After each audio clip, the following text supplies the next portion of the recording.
Olá, meu nome é Marcel Trindade e esse é o Arrisca um Risco. Sejam bem-vindos. Esse é o nosso segundo episódio e, como prometido, eu vou continuar respondendo as perguntas do Jonathan Cano. O primeiro episódio foi sobre como e quanto cobrar. Quem está começando a ilustrar, né? A dúvida do Jonathan era sobre como cobrar e quanto cobrar. Nesse episódio, ele faz a seguinte pergunta: como diferenciar o valor de, digamos, um retrato ou desenho encomendado por alguém que apenas gosta do seu trabalho, um projeto editorial e uma ilustração utilizada na embalagem de algum produto produzido em grandes quantidades? E para responder essa pergunta, a gente tem que ter em mente, exatamente como no primeiro episódio, em que ponto do nosso trabalho a gente está, certo? Se uma agência te procurar para fazer algum trabalho para algum produto e tudo mais, que vai ser utilizado por uma empresa em grandes quantidades, é de se pensar que talvez você já esteja no nível mais profissional, certo? Você já está trabalhando e o teu trabalho já está correndo por aí e as pessoas já estão te contratando. Então, é o seguinte, vamos pegar alguns exemplos assim. Faz um retrato do meu pet, ou então um personagem de RPG, alguma coisa do tipo, a pessoa provavelmente gosta do seu trabalho. Se a gente levar em conta que a pessoa gosta do seu trabalho, é possível que a pessoa goste de você também. E se a pessoa gosta de você, ela vai querer te remunerar de alguma forma. E aí, nesse caso, é importante saber qual é a realidade da pessoa que quer o seu trabalho, certo? Tem que ter sensibilidade de pesar do jeito correto um pedido desse, uma proposta dessa, certo? Você não vai gastar R$100 em material para desenho e tudo mais e ter que cobrar R$500 para cobrir o valor do tempo que você passou pintando, desenhando, mais o material que você comprou. Você vai ter que ajustar isso de acordo com a realidade da pessoa. Se você sabe que a pessoa também é batalhadora, sei lá, trabalha o dia inteiro, estuda, né, tem as suas continhas que nem você e tudo mais, R$50 não é um valor legal para um desenho que você vai dedicar um tempo e vai poder usar no seu portfólio depois e tudo mais.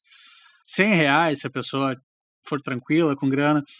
Em geral, a pessoa vai dizer, vai ter um termômetro do quanto ela pode ou não. Num trabalho editorial, um projeto editorial, a coisa muda um pouco de figura.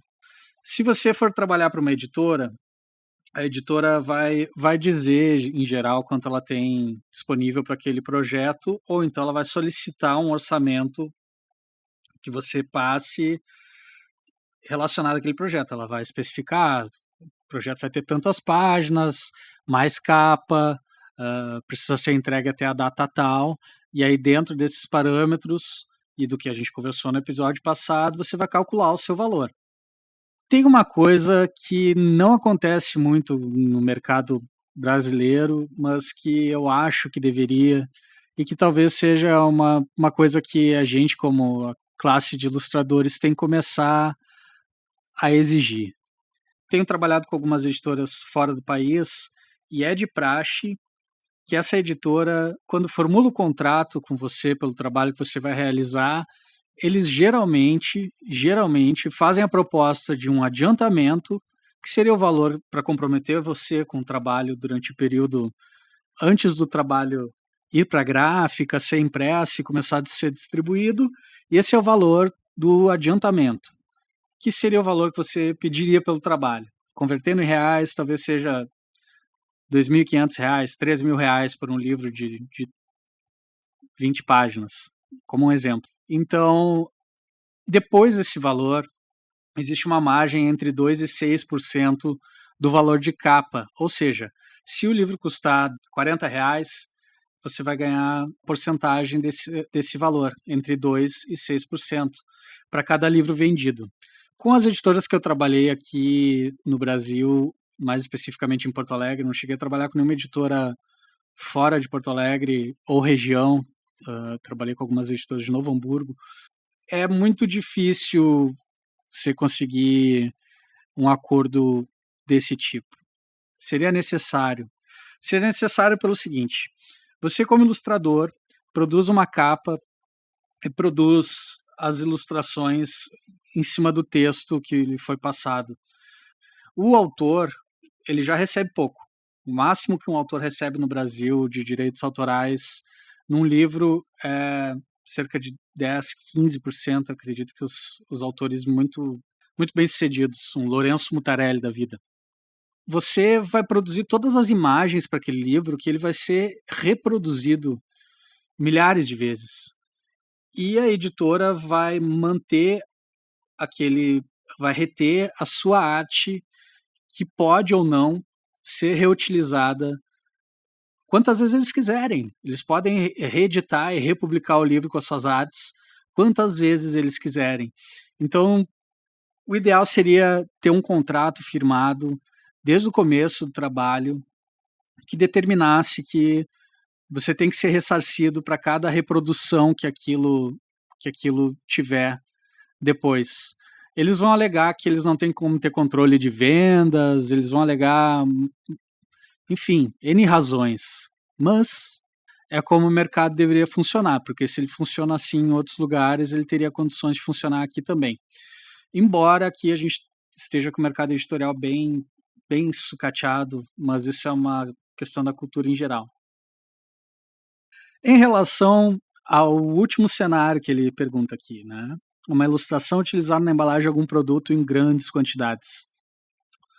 Nesse caso, da sua ilustração virar rótulo de alguma coisa, deixa eu ver se eu já fiz alguma coisa. Eu acho que eu fiz uma vez rótulo de esmalte. Até hoje eu estou catando esse esmalte para ver a minha arte e não encontro. Não sei de onde era a empresa, não sei onde que circulou. Para vocês verem, né? É justamente o tipo de situação que a gente não pode ter. Eu era inexperiente e eu não fiz o meu orçamento da forma correta.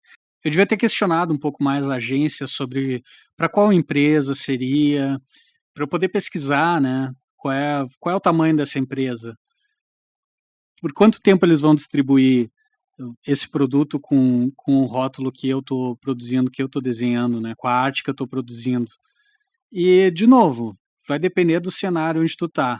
Provavelmente eu fui contratado por uma agência que não era muito grande, e aí os caras dão aquela superfaturada de leve, e aí repassa um pouco desse custo para o ilustrador. Então, participei de um projeto que provavelmente custou, sei lá, uns 15, 20 mil reais e eu ganhei 600, que é um cenário bem normal.